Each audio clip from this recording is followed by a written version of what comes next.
All right, hello everyone. Welcome back to TEW 2020. And here we are back again. Now we're $100,000 in debt. We're losing money, but the good news is I think we've really made a chink because last month we had two shows, only $2,000 in debt. So it looks like we're making a chunk, ripping a chunk out of that. Slowly but surely, I think we'll get better when it comes to the debt. We'll see. This is a big month to see how we're doing. But like I said, the thing is, it's only going to get better because if you look at our size, we're at 29. We've kind of plateaued a little bit at 29. But if we track our progress here, kind of very similar. We started at 25 and we've gone 4 in 4 months. We get to 35, we're small. And we get to small, we can go to medium. So the more we get attendance, the higher our attendance goes, the better it can be.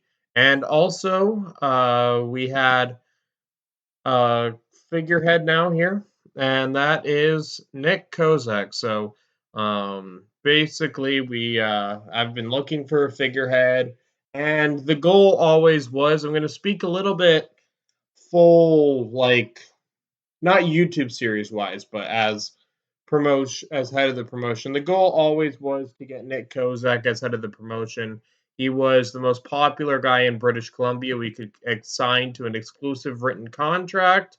If we go to titles here, I didn't want to because it was originally too similar to what WWE did, where Buddy Rogers held the title briefly and then passed it to a figurehead, which is Bruno Sammartino, who at this point is still the current WWF champion.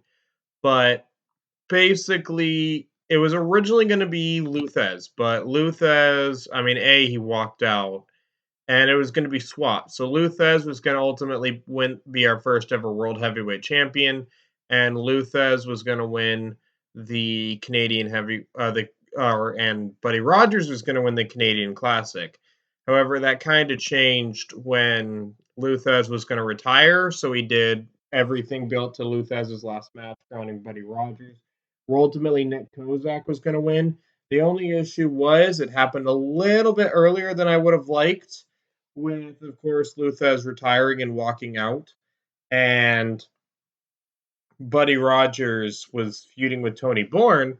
But Tony Bourne, if you look at his schedule, he can't show up for our pay-per-views. So, the reason why when you go to show history, don't get used to title matches being given away for, I want to say, free.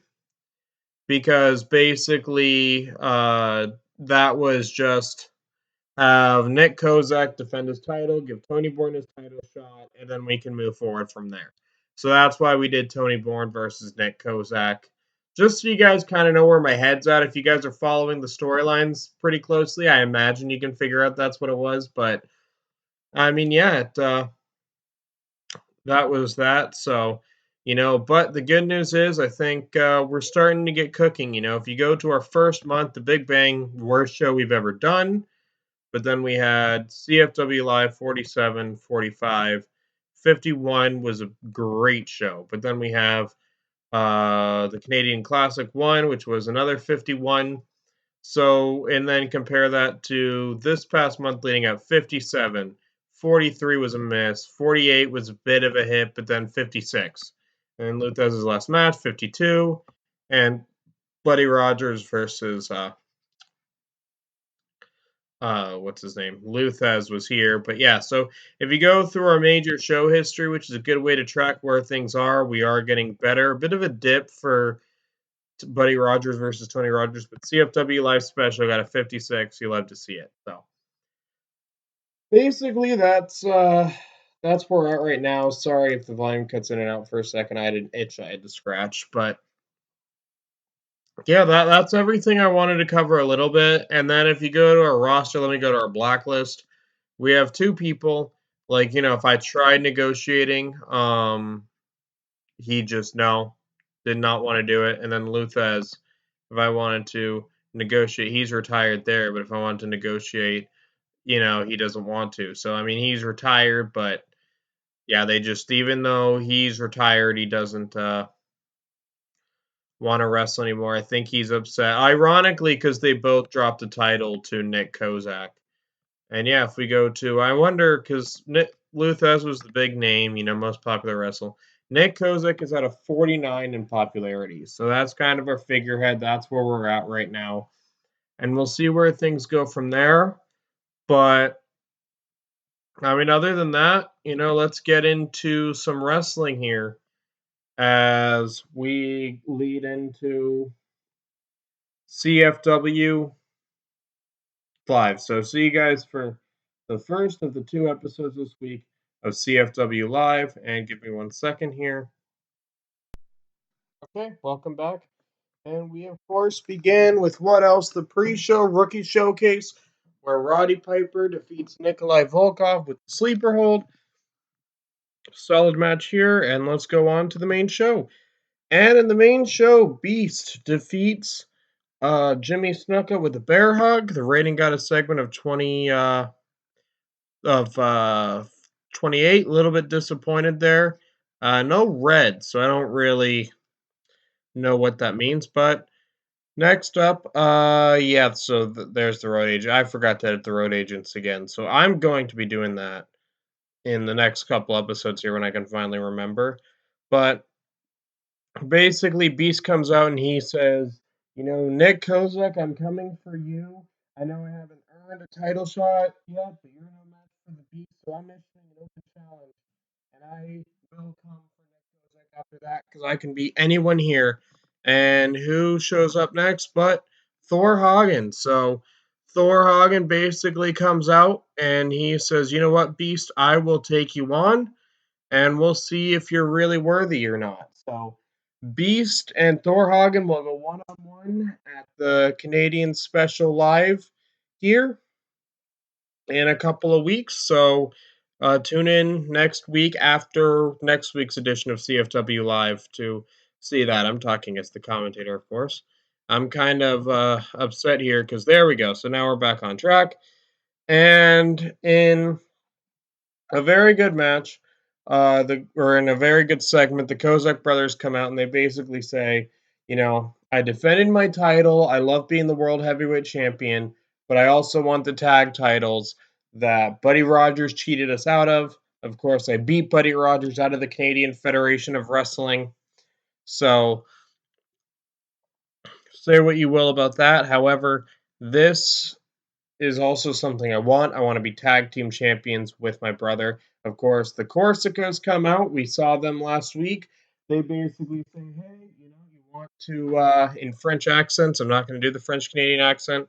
They basically, no, Italian accent, sorry, geography, not my strong suit here. But the Corsicans basically say, hey, you want a title match, you got to come from us. So there you have it. We will have coming up next for a number one contendership, the Kozaks versus the Corsicans to see who fights the Von Erichs. And of course, and there we go. We're back on track with our matches here. The Kozak brothers defeat the Corsicans. Jerry Kozak defeats Corsica Joe. And, Nick Kozak, of course, the guy for us. Basically, they get the win.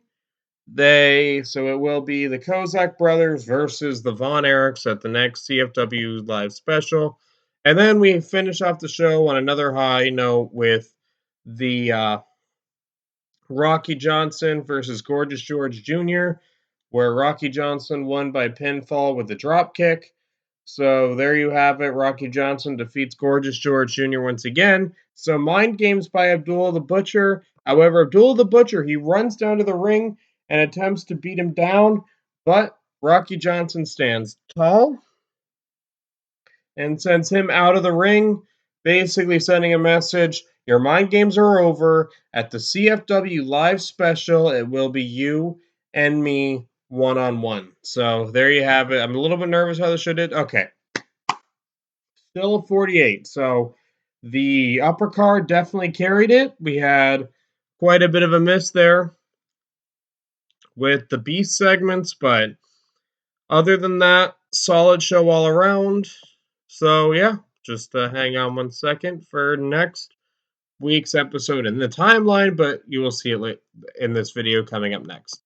All right, everyone, Welcome back. So, not the show, of course, as you may have noticed. However, we do have an owner position is available because for CWF, which took CWF from us because we were originally going to be called the Canada Wrestling Federation, but now we're the Canadian Federation of Wrestling. Basically, because of this promotion, and basically, it's because let me see if I'm going to find it in the news, but basically, I'll just view them. So they're the Florida promotion, the Championship Wrestling from Florida. Really couldn't have just called yourself Florida Championship Wrestling FCW instead, which I know FCW exists, but yeah, they have no owner. Their owner passed away, so it'll be interesting to see what they do. Eddie Graham. That is funny. They have the Booker. Does he hold any titles? Uh, yeah, he does hold the NWA Florida Brass Knuckles. So that is funny, but just interesting item of note. We'll see how that develops here. If anything does show up for CWF in terms of their owner, I imagine it may just fall to Eddie Graham. He's the booker. So yeah, but other than that, I'll see you guys for in the next few days for CFW Live. I'm saying next few days. In the game, of course, stick around for the yeah, you guys get the picture. Also, other item of note, Freddie Blassie has decided to retire in this universe. I don't know if he'll still be a manager, but that is something, interesting to look at. Of course, one of the most iconic wrestlers and all that. But yeah, he's looking to call it quits. So just the item of note there, because I'll try to keep you updated non-Canadian Federation of Wrestling news for that. All right, welcome back, everyone. So of course we have Roddy Piper versus Nikolai Volkov in the Rookie Showcase. And next up to open the show, kind of what I expected: Pedro Morales, Nikolai Volkov. Uh, basically just have these guys wrestle before we get into the main show where the storylines advance. So there we go. In a match, Tony Bourne defeats Harold Sakata. Kind of a match we've seen a couple times, but while that rating is very good, not exactly the selling point of the match because Killer Kowalski has returned. We have not seen Killer Kowalski since he fought, since Tony Bourne said he took him out before an episode of CFW Live. So Killer Kowalski's back. He clearly wants revenge on Tony Bourne, and we'll see if he gets it in the coming weeks of CFW Live.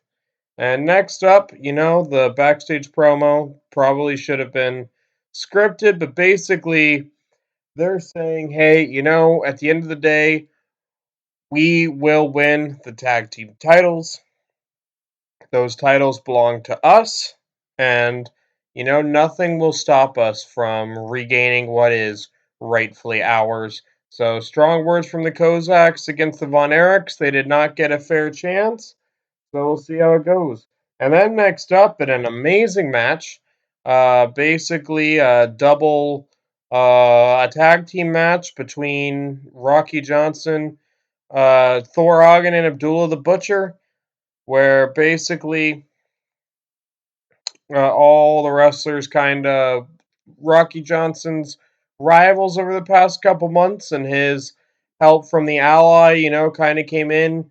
Wasn't enough because Beast made his feud with Thor Hagen and basically cost Thor Hagen the match ahead of their match. So we got 3 matches coming up, and that is the main event being Abdul the Butcher versus Rocky Johnson, the Von Erichs versus the Kozak brothers, and the sorry, my headphones just kind of busted on me for a second, and the Von Erichs versus the Kozak brothers, and Thor Hagen versus Beast, a must-watch show for the CFW Live Special 2. See you guys then. And there we go, 52. So I'm kind of surprised how well that did, but we'll see how it goes from there.